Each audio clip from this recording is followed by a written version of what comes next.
แวนสหรัฐอเมริกาไม่ต้องการแรงงานราคาถูกสุนทรพจน์ล่าสุดของแวนสหรัฐอเมริกาไม่ต้องการแรงงานราคาถูกแต่ต้องการฟื้นฟูอุตสาหกรรมการผลิตด้วยปัญญาประดิษฐ์และหุ่นยนต์และส่งออกไปยังโลกอีกครั้ง Now, as some of you may have seen, and I talked about this with Ben backstage, I spoke at a conference in Paris last month where my message to a group of CEOs and foreign leaders was that we should embrace the future head on. We shouldn't be afraid of artificial intelligence, and that particularly for those of us lucky enough to be Americans, we shouldn't be fearful of productive new technologies. In fact, we should seek to dominate them, and that's certainly what this administration wants to accomplish. I suspect that most of you in this room are of like mind, and if you're not, I don't know why the hell you're at the American Dynamism Conference, but I received some pushback from people who are worried about the disruptive effects of AI. One journalist suggested the speech highlighted the tension between the, quote, techno-optimists and the populist right of President Trump's coalition. And today, I'd like to speak to these tensions as a proud member of both tribes. And let me put it simply. While this is a well-intentioned concern, I think it's based on a faulty premise. This idea that tech-forward people and the populists are somehow inevitably going to come to a loggerheads is wrong. I think the reality is that in any dynamic society, technology is going to advance, of course. And speaking as a Catholic, I think back to Pope John Paul II's opening lines of the encyclical Labor Amixarens, quote, "Through work, man must earn his daily bread and contribute to the continual advance of science and technology, and above all, to elevating unceasingly the cultural and moral level of the society within which he lives," end quote. Now, I quote the Holy Father not only because I'm a fan of his, but also because he rightly understood that in a healthy economy, technology should be something that enhances rather than supplants the value of labor. And I think there's too much fear that AI will simply replace jobs rather than augmenting so many of the things that we do. Now, in the 1970s, if you go back a little ways, many feared that the automated teller machine, what we call the ATM, would replace bank tellers. In reality, the advent of the ATM made bank tellers more productive, and you have more people today working in customer service in the financial sector than you had when the ATM was created. Now they're doing slightly different jobs, of course. Yes, they're doing more interesting tasks also, and importantly, they're making more money than they were in the 1970s. Now, when we innovate, we do sometimes cause labor market disruptions. That happens. But the history of American innovation is that we tend to make people more productive, and then we increase their wages in the process. And I think all of us believe that's a good thing. Now, after all, who would claim that man was made less productive by the invention of the transistor, or the metal lathe, or the steam engine? Real innovation makes us more productive, but it also, I think, dignifies our workers. It boosts our standard of living. It strengthens our workforce and the relative value of its labor. And as Americans, all of us should be particularly proud of our extraordinary heritage. I think it is American heritage of inventing things and of our nation's status to this day as the world's foremost driver of research and development. But all of this, the role that technology plays in a labor market, and whether we greet innovative breakthroughs with excitement or with trepidation, depends on the purpose of our economic system in the first place. And I think this is where the populists have an important point. It should be no surprise that when we send so much of our industrial base to other countries, we stop making interesting new things right here at home. Look, for example, at shipbuilding. Now, if you go back to World War II, America constructed thousands of so-called Liberty ships to carry troops, cargo, and other things, building them at a pace of 3 ships every 2 days. 3 ships every 2 days. Now, we build about 5 commercial ships across an entire year in the United States of America. And as a result, the United States today accounts for 0.1%, 1/10 of 1% of global shipbuilding. China, on the other hand, now makes more commercial ships than the rest of the world combined. In fact, one of Beijing's state-owned firms built more commercial ships just last year than all of America has produced since the end of World War II.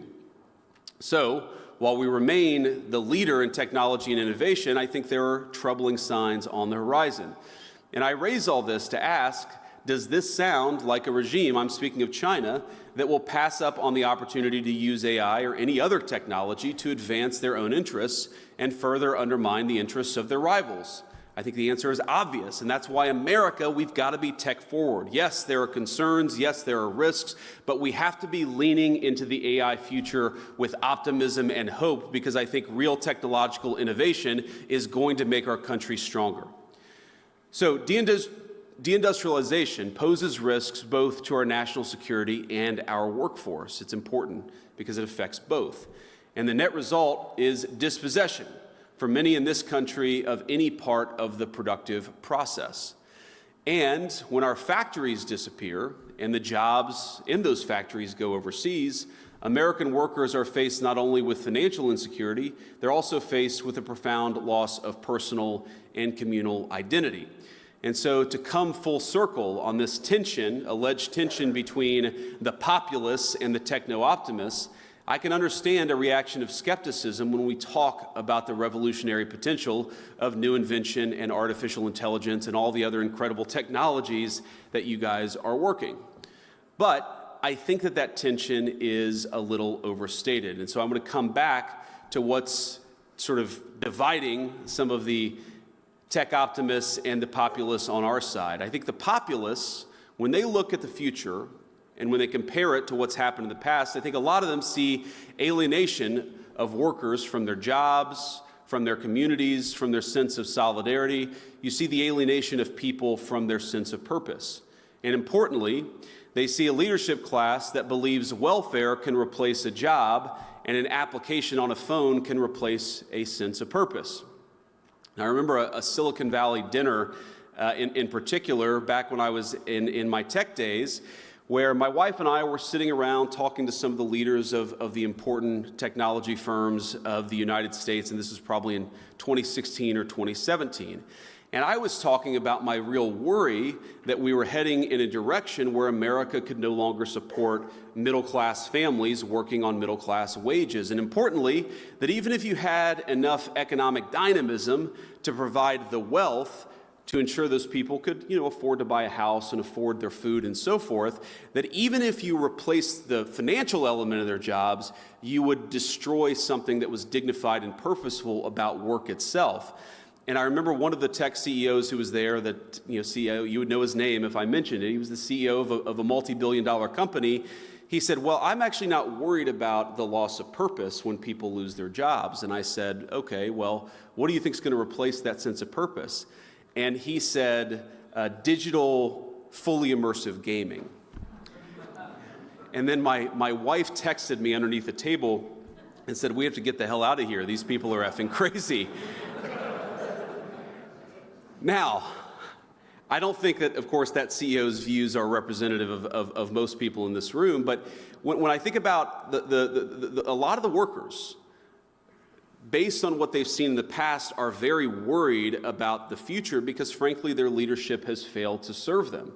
And then I think about this from the perspective of a lot of the tech optimists. I think a lot of the tech optimists, they see overregulation, they see stifling innovation. I mean, you guys are builders. They are builders. And while they may sympathize with those who lost a job, they're much more frustrated that the government won't allow them to build the jobs of the future. And they know that as hard as it is to build a business in digital media, it's still harder to build one in robotics or life sciences or energy in what we call the world of atoms. They see a government that makes their lives harder, and they must trust anyone who looks to that government for aid. And what I'd propose is that each group, our workers, the populists on the one hand, the tech optimists on the other, have been failed by this government. Not just the government of the last administration, but the government in some ways of the last 40 years. Because there were two conceits that our leadership class had when it came to globalization. The first is assuming that we can separate the making of things from the design of things. The idea of globalization was that rich countries would move further up the value chain while the poor countries made the simpler things. You would open an iPhone box and it would say designed in Cupertino, California. Now the implication, of course, is that it would be manufactured in Shenzhen or somewhere else. And yeah, some people might lose their jobs in manufacturing, but they could learn to design, or to use a very popular phrase, learn to code. But I think we got it wrong. It turns out that the geographies that do the manufacturing get awfully good at the designing of things. There are network effects, as you all well understand. The firms that design products work with firms that manufacture. They share intellectual property, they share best practices, and they even sometimes share critical employees. Now, we assume that other nations would always trail us in the value chain, but it turns out that as they got better at the low end of the value chain, they also started catching up on the higher end. We were squeezed from both ends. Now, that was the first conceit of globalization. I think the second is that cheap labor is fundamentally a crutch, and it's a crutch that inhibits innovation. I might even say that it's a drug that too many American firms got addicted to.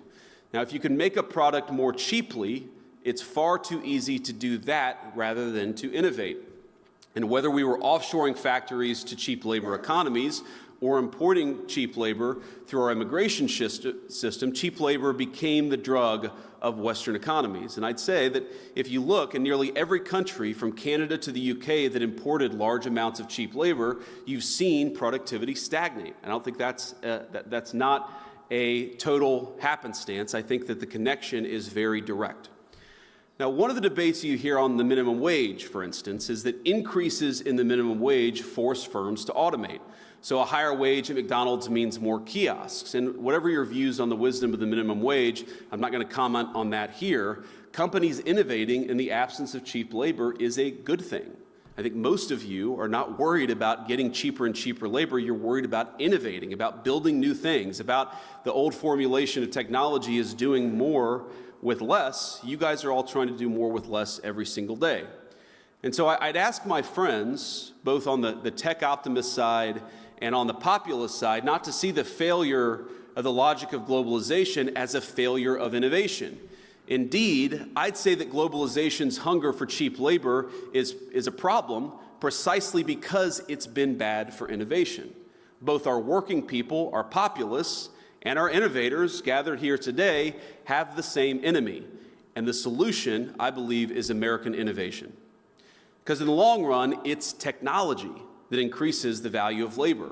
Innovations like the American system and the interchangeable parts revolution it sparked, or Ford's moving assembly line that skyrocketed the productivity of our workers. That's how American industry became the envy of the world. And that's what I really want to talk about today, why innovation is key to winning the worldwide manufacturing competition, to giving our workers a fair deal, and to reclaiming our heritage via America's great industrial comeback. And I believe that's what we're on the cusp of, a great American industrial comeback. Because innovation is what increases wages. It's what protects our homelands, and I know we have a lot of defense technology companies here. It's what saves troops' lives on the battlefield. And I know everyone here today largely agrees. It's why we have some of the greatest inventors and thinkers in energy, precision machining, countless critical high-value industries just in this room.